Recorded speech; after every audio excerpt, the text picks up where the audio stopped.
Good morning, one and all. Today we are going to study about tunneling and encapsulation in mobile computing.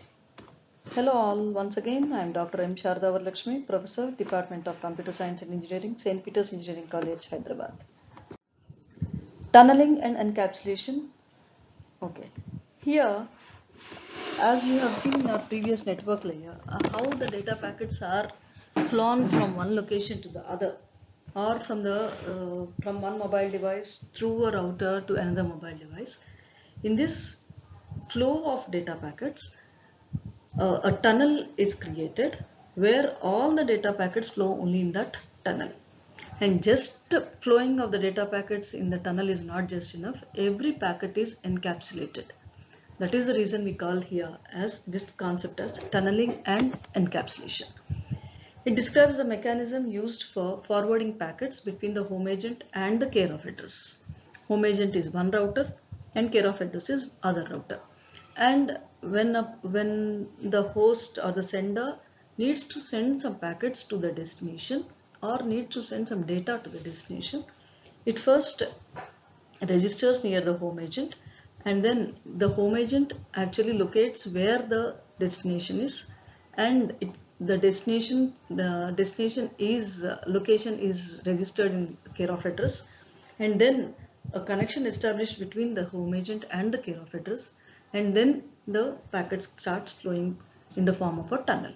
A tunnel is established, which is the tunnel is otherwise called as a virtual pipe, where the data packets between the tunnel entry and the tunnel endpoint. The data packets, the entry is the home address and the endpoint is care of address. From the home agent to the care of address, a tunnel is established, which is something like a virtual pipe where all the data packets are flown in a certain path only. And in this, the data packets are encapsulated. The mechanism is encapsulation is a mechanism of taking a packet consisting of a packet header and data. What happens is every packet has got a header and the actual data. To this header and the data, another header is also encapsulated or wrapped so that a more security is provided. And this is called as the other header, which is encapsulated, is called as outer header, and the actual packet is called as the inner header. So outer header is the header of a new packet, and inner header, which is identical to the original packet, which has got both the header and data in it. You can see the diagram here. Encapsulation IP is original IP header and original data. This is actually our packet. And encapsulation is a process where a new IP header is attached to the, is wrapped, not attached, is wrapped to the actual packet. As you can see now, if you open it, the data packet consists of an outer header, an inner header, and the original data. This process of wrapping off outer header into a data packet is called as encapsulation. This is how a tunnel is established between the home agent and the correspondent address. As you can see in the diagram here, a correspondent node is communicated to the home agent. The home agent creates a tunnel to the care of address or the foreign agent, we call it here. So you can see the arrow mark from the correspondent node to the home agent, and from the home agent to the foreign agent there is a tunnel that is called as tunneling, and from the foreign agent to the mobile node is the connectivity. So when a correspondent node needs to send some data packets or talk to a mobile node, it first goes to the home agent.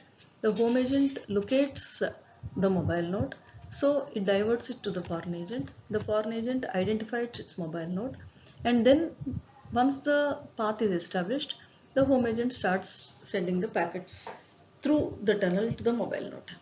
This is the explanation of the diagram, how a tunneling operation is possible in a mobile IP. Okay, whenever there is a outer header and an inner, every header has got its data frame. Every header has got a version. The purple color one is the outer header. The blue color one is the inner header. As you can see here, there are different frames in every frame has got different versions. Here generally we use version 4, which has got certain length, which has some identification of the IP, which has got a frame of flags, the fragment offset it has got time to live parameter, it has got IP in IP parameter. For any errors, it has got IP checksum error. It has got the address of home agent. It has got the care of address of correspondent agent. So this is the outer header. Whereas the inner header, what does it have? The inner header has got the IP address of the correspondent node and IP address of the mobile node. Just observe the difference between the outer header and the inner header. Inner header is the actual packet where it is taking the payload, or it's carrying the data, inner packet and inner header and the packet in the payload. Whereas the outer header, you can just see the difference between outer layer and the inner layer. So each field of the frame has got one version. It has got a TOS, which is it is called as the differentiated service. The inner IP headers, it has got the source and the destination from where it has sent the sender and the recipient addresses. It has got authentication AUC, we call it as authentication, which is added to the outer header. It has got a field called TOS, which is the inner IP fields, we call it. It has got a checksum error, whether which sees the errors. If there are any errors, it recomputes generally. Okay.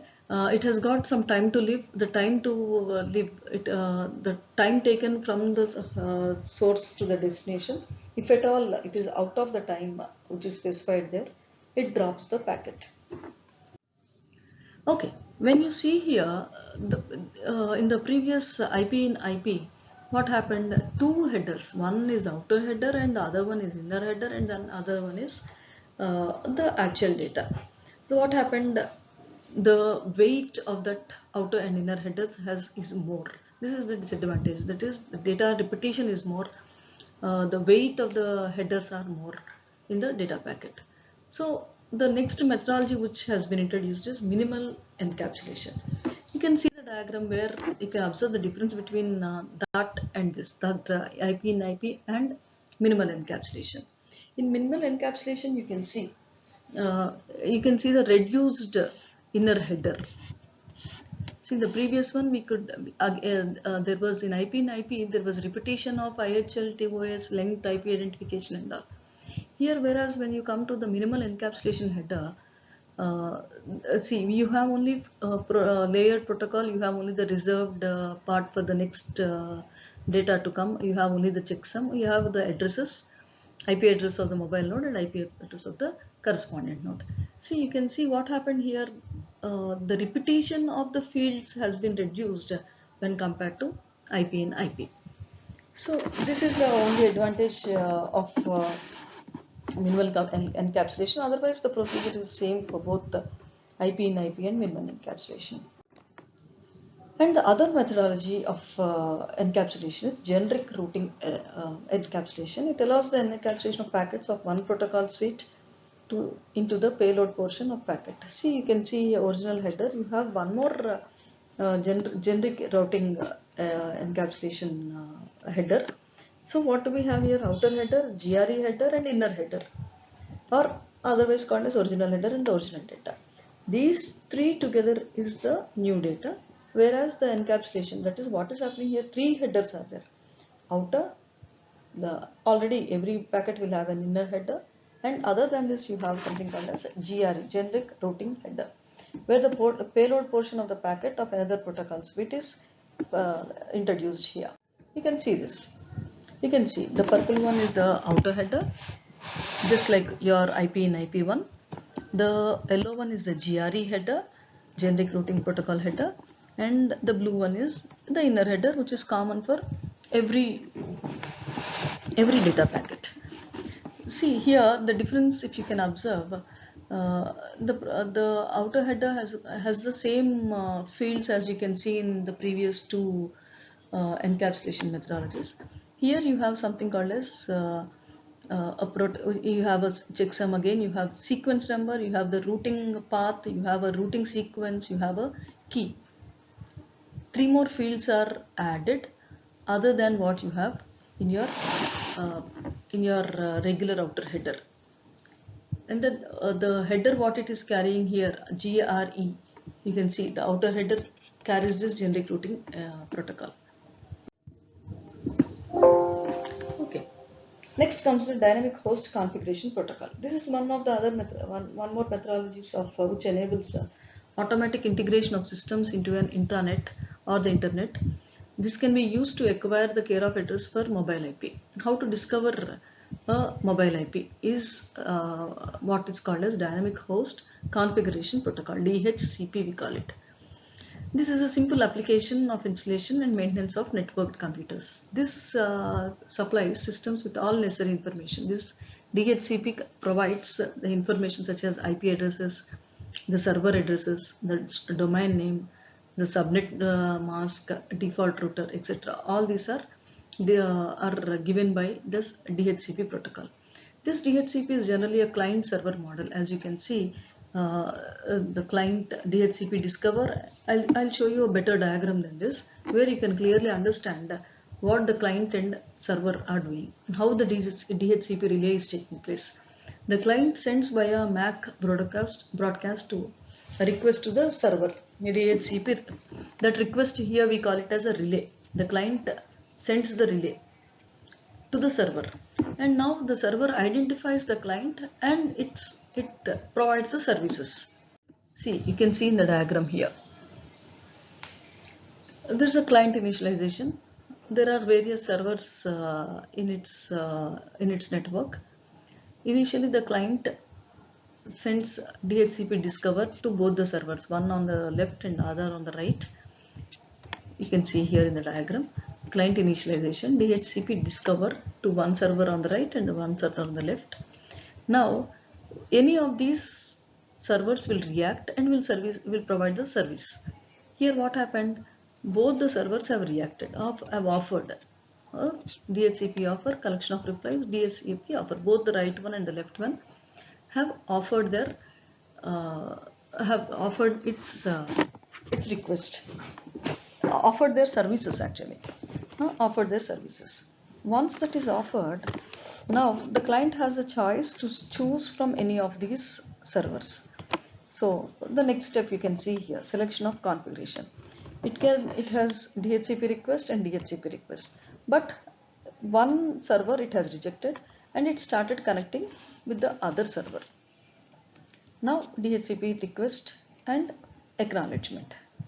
The server has said, now it started communicating only with one server and it has rejected the other server.